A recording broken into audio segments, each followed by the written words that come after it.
Hola a todos y a todas.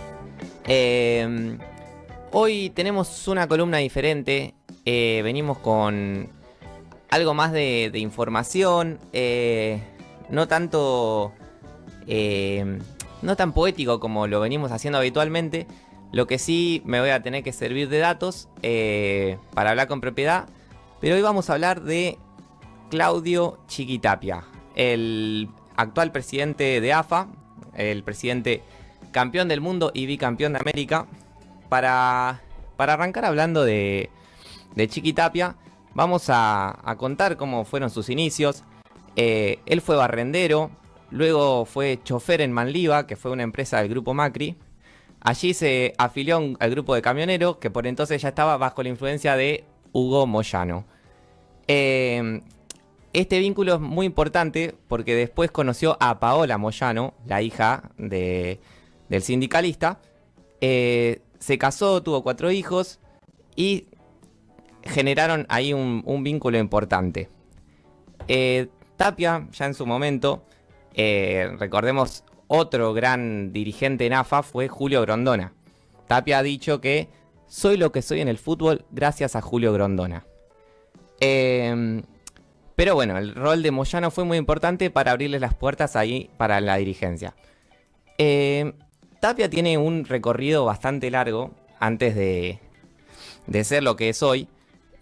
Pasó por el ascenso, estuvo en la Asociación de Fútbol Argentino, fue integrante en la mesa divisional de la Primera C, luego fue presidente de la categoría de la C, tuvo un breve lapso en el que fue director técnico del club del cual es hincha, Barraca Central. En Barracas tuvo algunos logros, como en 2010 que consiguió el ascenso a la Primera B Metro, y en 2019 tuvo otro logro importante que fue el ascenso a la B Nacional. Hay un momento muy clave en todo esto que fue la muerte de Julio Grondona. En el 2014 eso generó una guerra interna en el fútbol argentino, y Tapia, que era muy cercano a Julio, estuvo ahí y se alineó con Luis Segura, que fue el candidato de Grondona para las elecciones de AFA. En ese momento, no sé si recordarán, que Luis Segura iba a las elecciones contra Tinelli. Y ese momento es muy recordado, si yo se los nombro así, capaz que no lo tienen, pero fueron las elecciones de AFA que salieron 38-38. Escándalo total. Tapia estuvo acompañando a Luis Segura y después de ese escándalo, él pudo abrirse lugar y entrar en AFA. Tapia generó mucho poder por 3 cosas importantes. Una cosa que también hay que destacar de Tapia es su pragmatismo para la política. En ese momento él se unió a Daniel Angelici, estuvo cercano a él, pero bueno, muchos dirán, yo también que soy de juzgar bastante rápido, diría, este es un macrista, que no sé qué. Hoy en día Tapia está en la presidencia y en la vicepresidencia está Juan Román Riquelme, así que podemos ver que es un tipo que en algunas cosas no hay ni blanco ni negro. Diría que tiene muchos matices Tapia. Esa es una de las razones. Después la otra muy importante es lo que estamos viendo en pantalla, lo que vamos a ver ahora, es que ese reclamo que están haciendo los clubes de no maten el ascenso. Ahí lo que formó Tapia, lo que llevó a la cabeza, es un movimiento que se llama Ascenso Unido. ¿En qué consiste este movimiento? Que son reclamos de las instituciones en un momento de crisis económica para poder sobrevivir, básicamente. Esto sucedió en el año 2016, época pleno macrismo, y que ahora vienen estos discursos que parecen novedosos. Vamos a implementar la SAD, los clubes tienen que ser sociedades anónimas, tienen que competir, tienen que manejarlo las empresas. Y esto ya viene de antes. Y los reclamos de estas instituciones, que acá Tapia ganó mucha fuerza política con el apoyo del ascenso, es que el gobierno quitó los beneficios previsionales que tenían los clubes del ascenso, cobrándole muchos impuestos a los clubes en un contexto que no ayudaba para nada. La decisión que tomó el gobierno de Macri al asumir la presidencia planteó que el Estado no debía seguir financiando el fútbol gratuito. Esto ya sabemos, quitaron fútbol para todos. Y con este recorte, los clubes quedaron... bueno, con esto me perdí un poquito. Pero bueno, sacaron el fútbol. Lo que hicieron ahí, después de todo esto, es que los derechos televisivos le recortaron también lo que iba a los clubes. Entonces los clubes dejaron de recibir esa plata que les servía para sobrevivir. Hubo huelga, hubo clubes quebrados. Y después, a partir de eso, lo que hizo Tapia cuando llegó en este momento, buscando fondos para poder, porque además llegó con una AFA quebrada, una AFA muy complicada económicamente, y llegaron algunas cadenas de televisión norteamericanas, y en ese momento los derechos del fútbol argentino, los de la primera, pasan a estar como los tenemos ahora, que los maneja ESPN, y otras que no voy a nombrar, y nace este pack fútbol, se empieza a pagar por el fútbol. Esto nace a raíz de Macri y todo eso, pero también fue como una búsqueda de salvar un poco a los clubes en ese momento, porque fútbol para todos ya no existía más. Bueno, esto en 2016 lanzó como candidato, y en 2017 fue elegido como presidente de AFA con 40 votos a favor y 3 abstenciones. En ese momento vamos a hablar también de Tapia, porque de los títulos que ganó y este proceso que no se hizo de un día para el otro. Cuando llegó, anunció el despido del técnico, que es Edgardo Bauza, ex técnico de San Lorenzo, el Patón, y entró como reemplazante Jorge Sampaoli. Tuvo malos resultados en la Copa 2018, muy olvidable Jorge Sampaoli. Y tras la salida de Sampaoli, ¿quién aparece? Lionel Scaloni. Asume como director técnico interino y estuvo 6 partidos, en los que obtuvo 4 victorias, un empate y una derrota. En ese momento, Tapia se toma una decisión muy importante: bancar a Scaloni y dejarlo al frente de la selección argentina. En ese momento también los principales medios, el Círculo Rojo, que ya le estaba picando el boleto a Tapia desde hace mucho tiempo que lo vienen atacando. No, ¿cómo vas a dejar a Scaloni, un técnico sin experiencia? Todos se llenaron la boca hablando, y bueno, lo demás es historia. En mayo de 2020, primera asamblea virtual, recordemos que estábamos en pandemia, fue reelegido del periodo 2021-2025. En esa misma asamblea se disuelve la Superliga y se crea la Liga Profesional. En 2021 la selección salió campeona de la Copa América en Brasil, el primer título de Tapia, con la primera, porque también había en divisiones inferiores también había salido campeón. 1 de junio de 2022, no ganamos todavía el Mundial, ganamos la finalísima, título que después se devaluó mucho, pero bueno, le ganamos 3-0 a Italia. Se evaluó como se devaluó porque apareció de la nada la finalísima.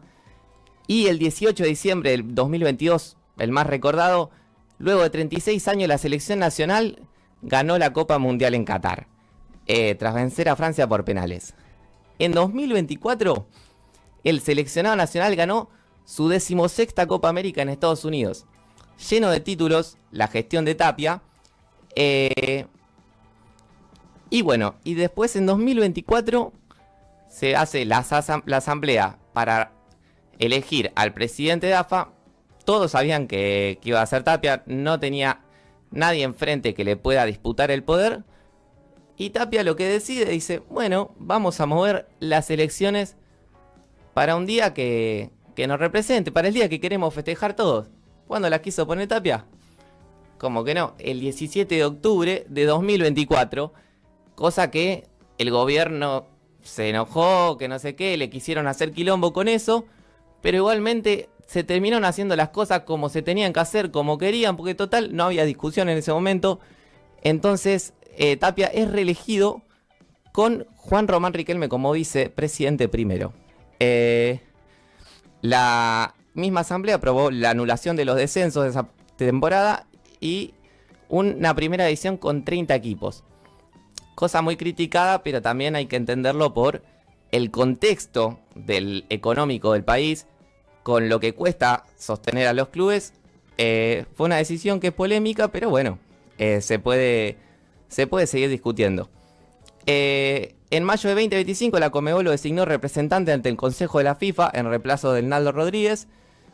Y después la finalísima del 2026 entre Argentina y España, que estaba prevista para el 27 de marzo de 2026 en Qatar, fue cancelada por la UEFA.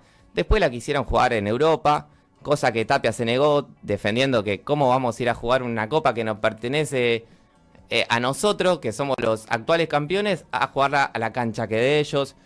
Se le plantó también ahí. Y después, con la llegada del gobierno de Milei, que viene aparejado con esta idea de las sociedades anónimas deportivas, muy apoyado por el Círculo Rojo del Poder, se vio muy cuestionada la figura de Tapia. No sé si recuerdan, a finales del año pasado, en todas las tapas del país estaba Tapia. ¿Y por qué es esto? Claramente no es porque es un gran dirigente, no creo que lo hayan mostrado tanto por eso, sino que una de las principales figuras de las sociedades anónimas es Guillermo Tofoni. Se preguntarán, ¿quién carajo es Guillermo Tofoni? Es un empresario que fundó World Eleven, la empresa que durante décadas se encargó de la organización de los amistosos Argentina, y que a partir del mundial obtenido en Qatar perdió los derechos sobre estos partidos. En ese momento Tofoni acusó de la AFA de desconocer de forma ilegal el contrato que tenían hasta 2030 y inició demandas contra la AFA por administración fraudulenta y lavado de activos por un monto estimado de 400 millones de dólares. Me imagino que Tofoni no evadió un impuesto en su vida, seguramente. También argumentó que las ganancias de los partidos internacionales post-mundial fueron desviadas a cuentas fantasmas en el exterior en lugar de ingresar a las arcas de la asociación. La AFA rechaza tajantemente estas acusaciones y ha sumado fallos a favor en otras instancias. En paralelo a esta disputa legal con Tofoni, adoptó un rol político porque se alineó con esta idea de Milei de la privatización del fútbol argentino. Y como vemos en esa imagen, ¿quién está ahí? ¿Quién es ese hombre tan raro de lentes que aparece ahí? Foster Gillett, el exitoso magnate estadounidense. Exitoso no sé, la verdad que se viene gastando la guita y chocándola siempre. Pero bueno, llegó Foster Gillett buscando estructurar inversiones privadas, multimillonarias en los clubes locales. Cosa que no le resultó porque Tapia se plantó fuerte en esto, dijo no al Assad, nosotros queremos las sociedades civiles. Como ya saben, bueno, Tapia estuvo en las tapas de los principales medios de este país, más sobre el año pasado, ahora hay otras cosas a que hablar, pero cada tanto aparece siempre que quieren tapar algo, porque todo esto apareció casualmente al mismo tiempo que se cerraba el ANDIS, la Agencia Nacional de Discapacidad, por las coimas, el 3%. No sé si se acuerdan, probablemente se acuerde más de la corrupción de Tapia que de lo del 3%, pero bueno, este gobierno corrupto agarra cuando quiere y, mira, apuntan a Tapia. Al mismo tiempo que pasó todo eso, la AFA anunció oficialmente que no renovaría el contrato de los derechos televisivos del ascenso con Teis Sport. Es decir, que los derechos del fútbol argentino del ascenso quedan para la AFA. después lo de la primera, hasta 2027 tienen todavía los derechos las empresas estadounidenses. Vamos a ver qué se resuelve por ahí. Y el 10 de febrero de 2026 asumieron la transmisión del ascenso de manera exclusiva mediante sus plataformas digitales. Con esta ruptura, el Grupo Clarín, el que maneja el 80% más de los medios en este país, perdió los derechos de la Primera Nacional y la B Metropolitana, tras más de una década teniéndolos. Y ahora solamente tiene los partidos de la Copa Argentina. Así que bueno, yo espero que esto sirva para mostrar un poco los intereses que hay detrás de estas operaciones mediáticas. Hay un montón de cosas que pueden quedar fuera para hablar y dan para debate, pero no alcanzaría todo el programa para esto. Así que bueno, si quieren escuchar opositores de Tapia, pueden prender la tele, comprar el diario, que seguramente ahí van a encontrar un montón. Pero bueno, quería darles un pequeño repaso para hablar de quien considero yo uno de los mejores presidentes que ha tenido la Asociación del Fútbol Argentino. Bien, Nacho, bien. Chile, ¿por qué tomaste el trago, guacho? No te corté. Loco, ¿qué le pusiste a esto? Y vos fijate.